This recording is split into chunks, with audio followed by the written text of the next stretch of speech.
Price of Fear. Brought to you by Vincent Price.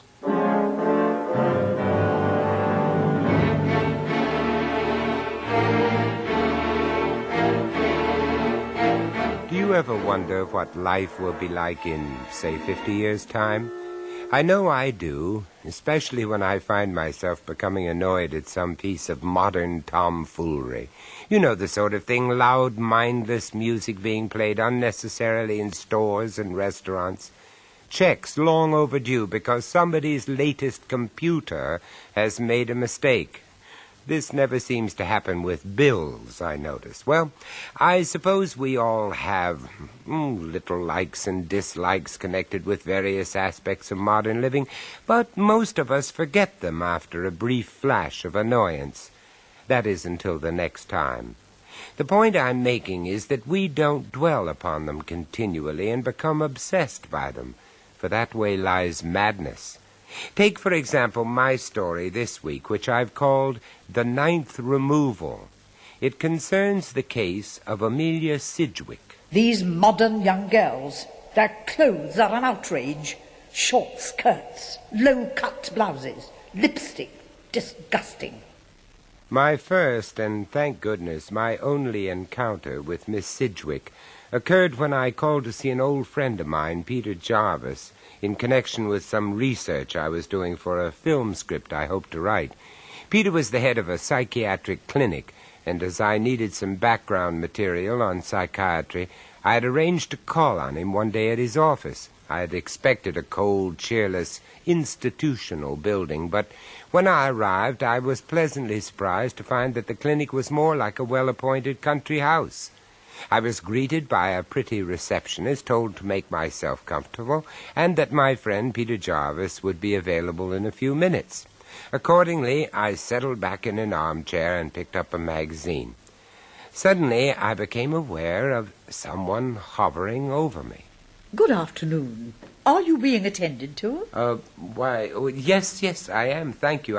I'm waiting to see Dr. Jarvis. Oh, that's all right then. She was a tall, thin, scrawny woman of about 55 or so, dressed in a severely cut suit of dark gray material.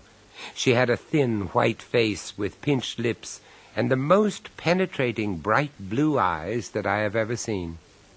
Perhaps we would never have exchanged another word, but at that moment I happened to turn over the page of my magazine, and in doing so revealed a full-page advertisement, which showed a pretty, if overdeveloped, young lady wearing an incredibly low-cut dress. Disgusting. I beg your pardon? That girl. Completely shameless. Just look at her. I must confess that's just what I was doing, looking at her. Now, you know, there are some people who have the happy knack of getting rid of bores and other awkward customers easily. Well, I don't. Perhaps I just don't like hurting people's feelings. You remember the rhyme of the ancient mariner where the old sailor stoppeth one of three in order to tell him his long and complicated tale? Well, I'm the one of three, and Miss Sidgwick, having held me with her glittering eye, just took off. Of course, you know, the men are every bit as bad. They encourage that sort of thing. Why, only the other day I was travelling home in the underground when... God, how I hate the underground, crushed together in this awful atmosphere. I sometimes think that hell isn't a matter of fire and brimstone at all, but simply travelling forever on the underground, surrounded by awful people. Those men sitting there so smug and oily-looking, not one of them would dream of offering me his seat. Pigs, sitting there reading their newspapers, and what newspapers, full of salacious muck. Headline there. Another sex murder victim found on Common. Is it any wonder the way these modern girls dress? That one over there, crossing and uncrossing her legs. Oh, and that short skirt. Disgusting. Oh, she's smiling. Oh, yes, she's noticed that young man ogling her. I'd teach her. I'd take a whip to her. My dear father would never have allowed me to carry on like that. Dear father. The devil's army is all around us, my child. Never forget it. You must fight it. Fight it with all your might. Never cease to fight for God. I have fought, Father. Oh, how I've fought for your stern God.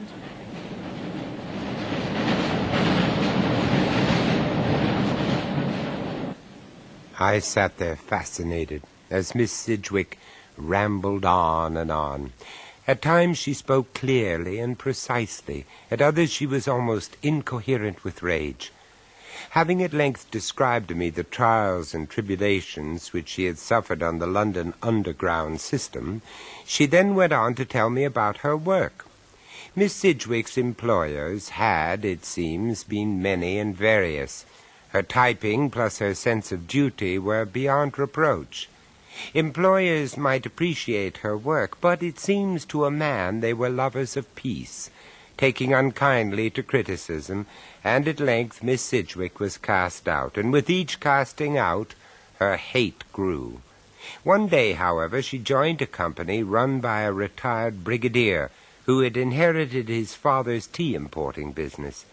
The atmosphere was middle-aged, quiet, and respectable, and the office staff adhered to the old ways of dress and deportment. As for the brigadier himself, you see, the brigadier was a tall, distinguished, grey-haired gentleman, with both good looks and charming manners. He was not married, he did not smoke, and he was always extremely respectful towards his female employees. He was what I should call a gentleman of the old school. From her manner, I guessed that Miss Sidgwick was not in love with the brigadier. It was just that she worshipped him. Sometimes in my dreams I saw him standing a long way off on a hill. I saw myself running towards him, but the distance never seemed to shorten. In the same way as Father's God, he was always unreachable. And so matters stood. Miss Sidgwick had at last found employment which suited her ideally, and an employer whom she could more than respect. And then one morning... Miss Sidgwick? Yes, sir? Will you come in a moment, please? Certainly, sir. That's right, dear lady. Just come in and shut the door, will you? That's the ticket. Now, just take a seat. I have something to say to you. Now, the point is that I've decided to expand our little team. Indeed, sir? Yes, in fact, I've engaged a young lady. Excellent character. She's to join us on Monday. Well, I was not aware, sir, that you'd interviewed any applicants or even advertised the position. No, you're quite right. But this young person was strongly recommended. Most strongly. I see, sir. Needless to say, dear lady, I will look to you to see that Miss Franklin, that's her name, by the way, that she settles in happily. I shall do my duty, sir, as always. Of course you will, dear lady. That goes without saying. The following Monday morning began very badly for Miss Sidgwick. On the underground, a large man stood on her toe. He was rewarded by a sharp kick on the shins. But there was worse to come. When she arrived at the office, she found her fellow workers in a buzz of curious excitement as they awaited the arrival of the new girl. It was a tradition in the company that newcomers did not start until 10 o'clock on their first morning, so there was plenty of time for speculation. Miss Sidgwick, however, refused to join in the speculations, even when approached directly by Mr. Parsons, the firm's junior filing clerk, a jovial man of about 45. Well, miss, what about the new girl, eh? Do you think she'll be nice? No, indeed. I shall be greatly surprised if she is nice, as you put it. Oh, dear. However, as long as she does her work efficiently, I hardly think it matters whether she is nice or not. Well, I was only wondering what she'd be like. What class of person, you know. At best, I expect her to be tolerable. Good morning. Yes, miss, can I help you? I hope so. I'm Anne Franklin. I'm coming to work here. I see. Ooh, look at that. It's going to be a pleasure showing her the ropes. Mr. Parsons, I suggest that you get on with your work. After all, you are being paid to do it. Miss Franklin, may I ask if that is your normal business attire? Oh, the gear. Well, it's all I've got. I mean, I've got lots of clothes, but they're all like this. It's all right, isn't it? My last place didn't mind. This is a respectable office. I should hope so. Otherwise I shouldn't have come to work here. Ah, Miss Franklin, so you've arrived. Good morning, sir. My word, how fresh and smart you look. Like a breath of spring, eh, Miss Sidgwick? If you say so, sir. Yes, I do, dear lady. And now I'll leave Miss Franklin in your capable hands. Yes, sir.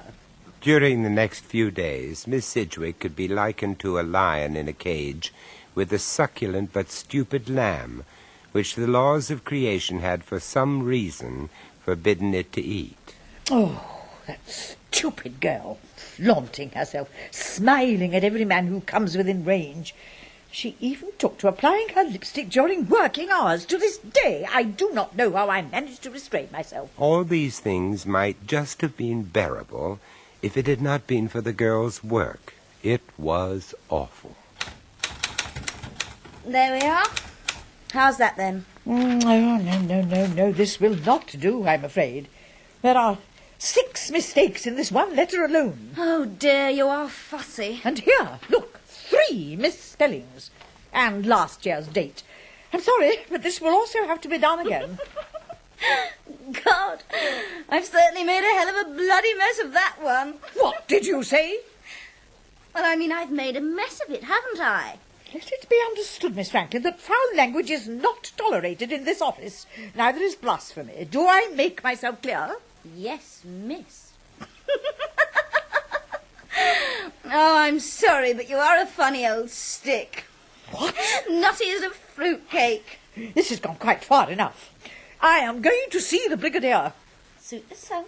And so Miss Sidgwick stormed into the Brigadier's office and there presented him with the full catalogue of her complaints against the pretty young newcomer.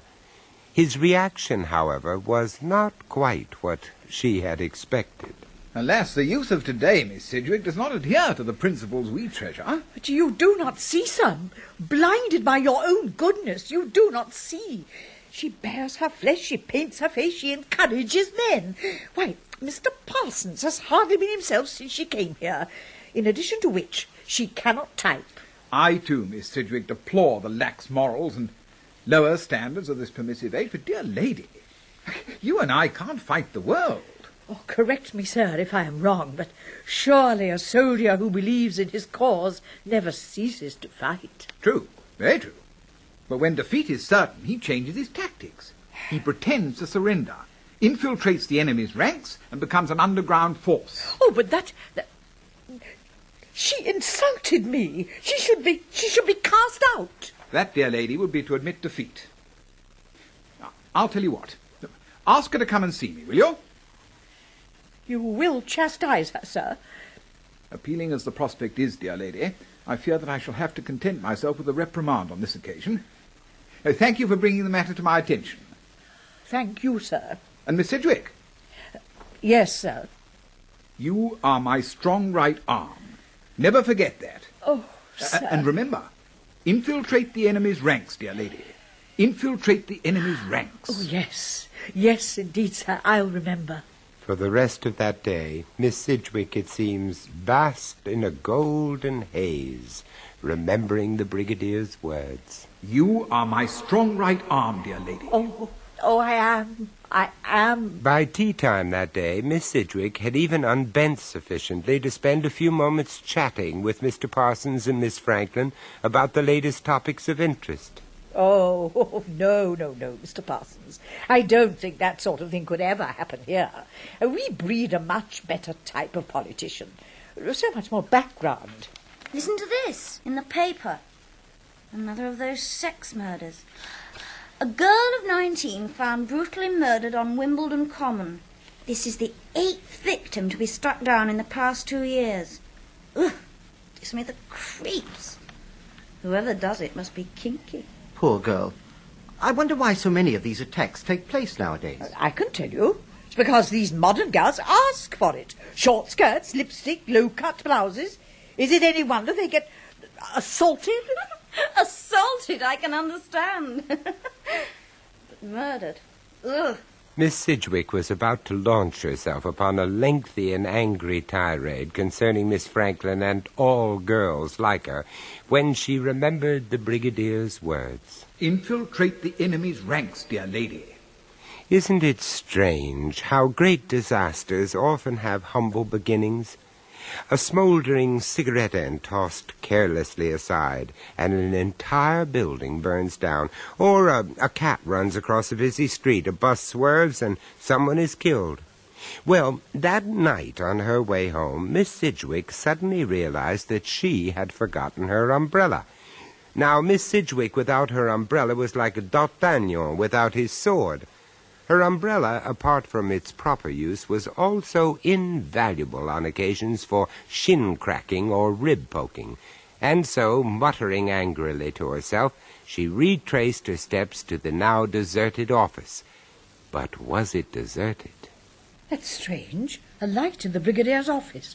Well, I wonder, can he be working? He didn't say anything. Oh, no, silly of me. Perhaps he's just forgotten to turn off his light. Oh, what's that? Oh, dear. Dear, perhaps I'd better investigate. Whoever it is has left the Brigadier's door open. I wonder if I can see.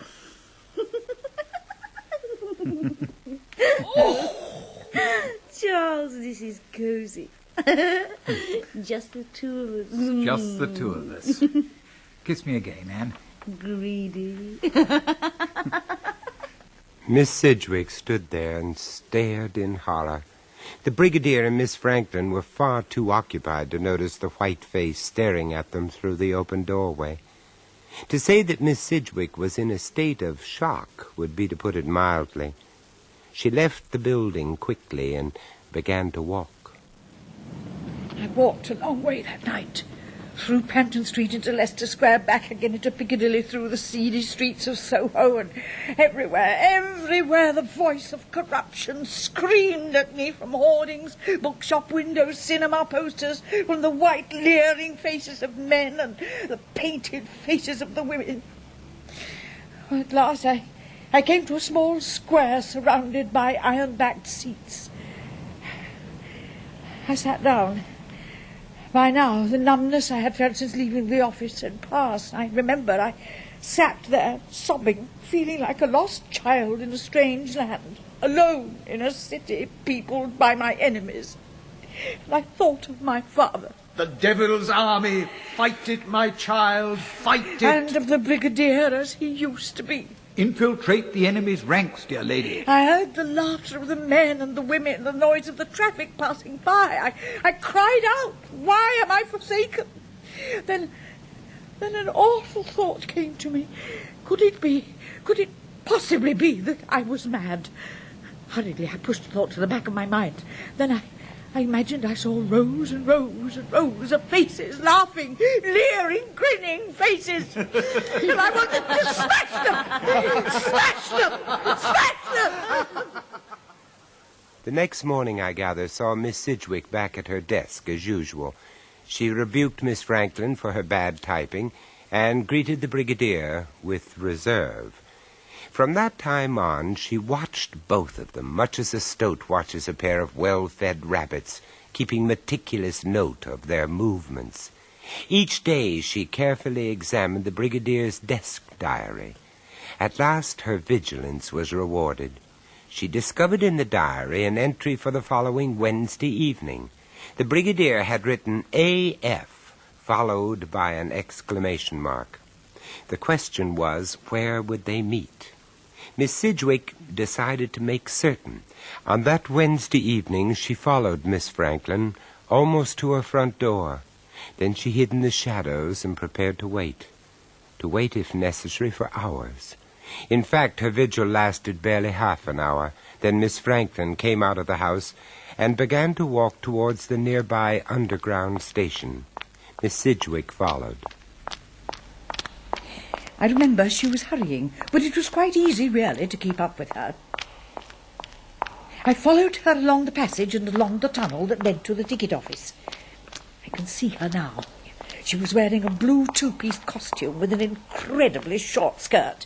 She wore high-heeled shoes and she carried a white handbag, which she swung as she walked along. When she reached the platform, she almost stood at the edge. doing a little impatient jigging dance as she waited for the train to arrive. The platform was fairly crowded, and I was able to get so close to her that I could smell the cheap perfume she'd obviously drenched herself with. As we waited for the train to arrive, the platform became more and more crowded. I moved closer to her. I began to feel strange, warm excitement. Then, as the train drew nearer and nearer, I leaned forward. "You little slut! You have corrupted God!" At the same time, I pushed her hard.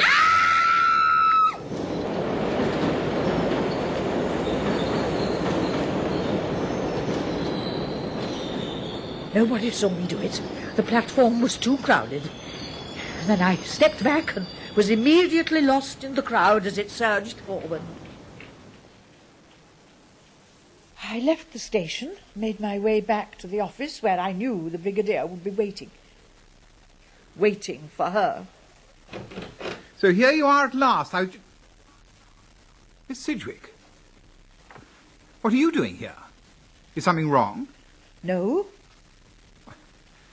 I'm sorry, I don't understand. Is there something you want to tell me? Yes, yes. I see. Sit down, won't you? No? Well, I'm afraid whatever it is, we'll just have to wait until morning. I have an important engagement tonight. No, sir, you have no engagement. Miss Franklin, that slut, will not be coming here tonight. What the devil do you mean? I saw you, both of you, that night. And since then I've watched and waited. Then tonight I struck. I see. Miss Sidgwick, I think perhaps you'd better sit down. But first I suggest that you put down that obviously lethal weapon you've been trying to conceal beneath your coat. Oh, but now, please do as I say, at once. I'm not accustomed to having my orders disobeyed. Thank you. A dangerous-looking knife, dear lady. Where did you get it? I bought it at the ironmonger's. Nobody knows I've got it. Nobody saw me. I take it that you did not use it on poor Miss Franklin. No. I pushed her under a train. Ah. Did anybody see you? No. Well, that is, I don't think so. It will look like an accident. Well, I suppose we must be thankful for that. Miss Sidgwick, I'm very displeased with you. Did I not say to you in this very office not so long ago that you were to infiltrate the enemy's ranks, act as they do? Yes, sir, but I'm not interested in your excuses. I only want to know why you took it upon yourself to make what I can only describe as managerial decisions. I am the general in this army, Miss Sidgwick, and I alone make the decisions. I decide who is to be removed. Do I make myself clear? I'm so sorry. I don't understand. Being sorry would not have been much comfort if you had brought disaster on my entire campaign by your thoughtless and ill-conceived actions, dear lady. I had great plans for you. Great plans. In time, I might well have allowed you to work in the field with me. Oh. But now, how can I ever trust you again? Oh, please trust me. Oh, please. It's been a glorious campaign so far. 8 of them I've removed, the last one on Wimbledon Common. And the fame of my work has been proclaimed throughout the country. Front page stuff, too.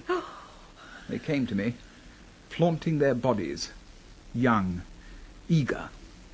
For a while, I became as they were. Then I struck. I took them to lonely places. And then... And you, Miss Sidgwick, have interfered. You have destroyed the 9th removal. Oh, I'm so very sorry. You see, I didn't know. Please forgive me. Oh, please. I do forgive you, dear lady. For I see now that you only acted with the very best intentions. Oh. Yes, I forgive you. We have a great task before us, you and I.